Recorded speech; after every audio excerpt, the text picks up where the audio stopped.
দেখুন, রামনবমীকে ডিস্টার্ব করার জন্য রাজ্য সরকার বহু জায়গায় সমাজ বিরোধীদের নামিয়ে দিয়েছে, মৌলবাদীদের যে ঝামেলা করে ভয় দেখানোর চেষ্টা করেছিল, কিন্তু উল্টো হলো। হিন্দু সমাজ রাস্তায় নেমেছে হাতিয়ার নিয়ে তার প্রতিকার করার জন্য। এখন শিক্ষা বিভাগে যে দুর্নীতি হয়েছে সেই পাপকে চাপা দেওয়ার জন্য মমতা ব্যানার্জি আবার সেই উগ্রপন্থীদেরকে, জঙ্গিদেরকে নামিয়েছেন রাস্তায়। দুদিন ধরে, কাল আর পরশু, মুর্শিদাবাদ জেলাতে যে তাণ্ডব হয়েছে, যে হিন্দুদের দোকানপাট লুট, বাড়িঘর ভাঙা, মন্দির ভাঙা, হাজার হাজার 600 কোটি টাকা সম্পত্তি নষ্ট করেছেন, এটা চলার পরেও রাজ্য সরকার চুপ করেছিল। পুলিশ সরে গেছে, কেউ নাই। দুদিন ধরে বিএসএফই সব নিয়ন্ত্রণ করছে। আমি নিজে ছিলাম মালদায়, মুর্শিদাবাদে, দেখেছি চোখের সামনে। পরশুদিন গণ্ডগোলের পরে রাত্রে যখন আসি, চারিদিকে আগুন জ্বলছে, গাড়ি পুড়ে গেছে, রাস্তায় পড়ে আছে। সে ভয়ঙ্কর দৃশ্য রাত্রেবেলা। তো এই যে দৃশ্য, তারপরে কোর্টে যেতে হয়েছে আধা সেনা নামাবার জন্য। তো মমতা ব্যানার্জি চাইছেন না এখানে হিন্দুরা থাকুক। তার রাজনৈতিক স্বার্থে হিন্দু সমাজকে উনি শেষ করে দিতে চাইছেন। চারিদিকে হাহাকার চলছে। এই পাপের বোঝা বাড়ছে ওনার, এটাই ওনাকে এখান থেকে বিদায় করবে। একদিকে যখন মুর্শিদাবাদে হিংসার আগুন জ্বলছে, অন্যদিকে ডিজি নিজে প্রেস কনফারেন্স করে বলছেন শুধুমাত্র গুজব।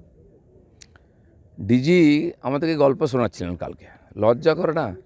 অবশ্য করতেই হবে, ওনাকেই বাঁচিয়েছেন জেল যাওয়ার থেকে মমতা ব্যানার্জি, তো তুমি তামাজারি করবেনি। কিন্তু মিথ্যাচারের একটা সীমা থাকা উচিত। কম্পিটিশান চলছে, কি কত মিথ্যা বলতে পারে? কিছু হয়নি, কোথাও নাই। বাড়িতে ঢুকে হিন্দু পরিবারের বাবা আর ছেলেকে খুন করা হলো, তারা মূর্তি বানাতো ওখানে। উগ্রপন্থীরা দাপিয়ে বেড়াচ্ছে, নিজেরা গুলি চালাচ্ছে, নিজেদেরকে লাগছে। বিএসএফকে গুলি মেরেছে, বিএসএফের গাড়ি জ্বালিয়েছে, পুলিশ তো আগেই হাওয়া হয়ে গেছে। যে অকর্মণ্য ডিজি, যার কোনো ক্ষমতাই নেই, যার পুলিশকে খুঁজে পাওয়া যাচ্ছে না, মানুষ হাহাকার করছে, পাড়া পাড়া থেকে ফোন আসছে, কোথাও পুলিশ নাই, আর এই জঙ্গিরা দাপিয়ে বেড়াচ্ছে সব জায়গায়।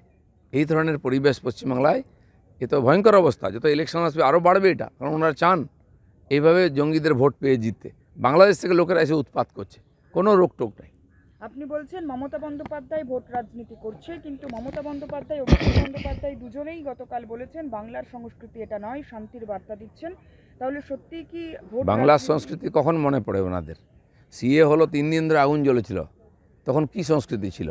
নূপুর শর্মা কি বললেন দিল্লিতে, এখানে 3 দিন ধরে আগুন জ্বললো আর হিন্দুদের উপরে অত্যাচার হচ্ছে। এই সংস্কৃতি কে এনেছে? টিএমসি এনেছে। মমতা ব্যানার্জি, অভিষেক ব্যানার্জি নিয়ে এসছেন। সে অভিষেক ব্যানার্জি ডায়লগ মনে আছে? আমরা নবান্ন অভিযান করেছিলাম বলে বলেছিল কপালে গুলি মারতে হবে। এখন কি পেছনে গুলি মারবেন? যারা উগ্রপন্থীরা দম তো নেই সামনে মারার, পেছনে গুলি মারুন। সে দম নেই। কোথায় পুলিশ, কোথায় বন্দুক? কাকে বোকা বানান আপনারা? কলকাতা থেকে ভালো ভালো কথা বলা হচ্ছে আর লোক হাহাকার করছে। মুর্শিদাবাদ থেকে লোকে গঙ্গা পার হয়ে মালদায় চলে যাচ্ছে বাঁচার জন্য, নদিয়ায় পালিয়ে আসছে। মুর্শিদাবাদ জেলা উপদ্রুত জেলা হয়ে গেছে। পশ্চিম বাংলাদেশের সঙ্গে, পশ্চিম বাংলাদেশ হয়ে গেছে, ওটা বাংলাদেশের সঙ্গে এক্সটেন্ডেড হয়ে গেছে। বাংলাদেশিরা উৎপাত করছে, আমরা দাঁড়িয়ে দাঁড়িয়ে দেখছেন। পুলিশি ব্যর্থতার কারণেই কি অবশেষে কেন্দ্রীয় বাহিনী নামাতে হচ্ছে? অবশ্যই। আর সেটা প্রথম দিন নামানো উচিত ছিল। পরশু দিন যেদিন এরকম আগুন শুরু হলো, ফারাক্কা থেকে ওমরপুর অবধি 50-60 কিলোমিটার রাস্তা পুরো উগ্রপন্থীদের হাতে চলে গেছিল। রাস্তার ধারে দুই দিকে আগুন জ্বলছে, দোকানপাট পোড়ানো হচ্ছে, লুটপাট হচ্ছে, ভয়ঙ্কর পরিবেশ। গাড়ি ঘোড়া, রেলওয়ে বন্ধ, হাইওয়ে বন্ধ। কি চলছে এটা? সারা ভারতবর্ষের তো লাগু হয়েছে ওয়াকফ বিল, কেন পশ্চিমবাংলায় আগুন জ্বলছে? আর সুযোগ পেলে এখানে আগুন জ্বালানো, এটাই মমতা ব্যানার্জির রাজনীতি। যতদিন মমতা ব্যানার্জি ক্ষমতায় থাকবেন, এই আগুন জ্বলবে আর হিন্দুরা ঘর ছাড়া হবে। এসএসসি চাকরিহারা শিক্ষকরা একদিকে এসএসসি ভবন, আচার্য সদন, সেখানে যেমন অনশন করছেন, অন্যদিকে গান্ধী মূর্তির পাদদেশ, সেখানেও তারা বসে অবস্থান করছেন। কবে মিটবে এই সমস্যা? অবস্থান তো বেড়েই চলেছে। 5 বছর ধরে বিভিন্ন স্তরের শিক্ষকরা ধর্ণা দিচ্ছেন কলকাতায় বিভিন্ন জায়গায়। মাঝে মধ্যে বন্ধ রাখেন, নবান্ন ঘেরাও করেন। এখন নতুন যুক্ত হয়ে গেছে এই যে 18,000 যোগ্য শিক্ষক যারা পরীক্ষা দিয়ে চাকরি পেয়েছেন, তাদের ভবিষ্যৎ অন্ধকার করেছিলেন মমতা ব্যানার্জি। তো এই আন্দোলন তো চলবেই, তারা হকের জন্য লড়াই লড়বে এবং আমরাও তাদের সঙ্গেই থাকব। কারণ এই ধরনের অনাচার, এই ধরনের লুটপাট, 8,000 লোককে ঢুকিয়ে দিয়ে বেআইনিভাবে 800 কোটি টাকা খেয়ে নিয়েছে টিএমসির লোকেরা, তার তো জবাব দিতে হবে। আমরা আরজিকর আন্দোলনের সময় দেখেছিলাম ডাক্তারদের মধ্যে ভাগাভাগি হয়ে গিয়েছিল একটা সময় পরে, দলাদলি।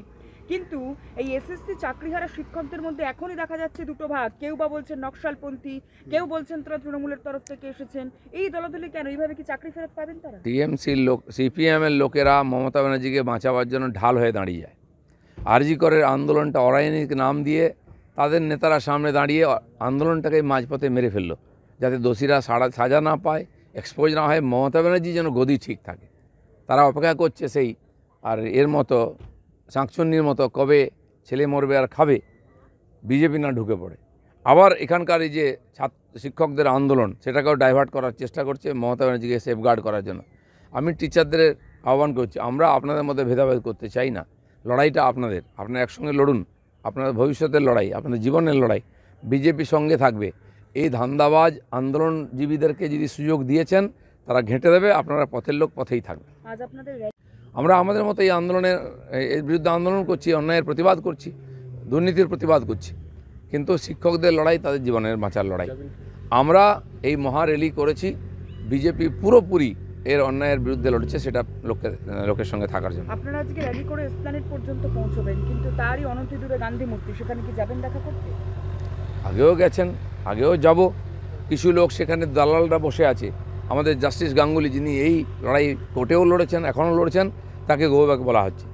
আর যারা বলছে অরাজনৈতিক আন্দোলন, আমরা দেখেছি আরজি করার সময় মোহাম্মদ সেলিম থেকে কংগ্রেসের প্রেসিডেন্ট সবাই হেঁটেছিলেন। তারা কি রাজনীতি বোঝেন না, না করেন না? এই যে বিভেদ, মমতা ব্যানার্জিকে বাঁচাবার জন্য এই চালাকিগুলো করা হচ্ছে, এর থেকে যেন মাস্টাররা সাবধান থাকেন।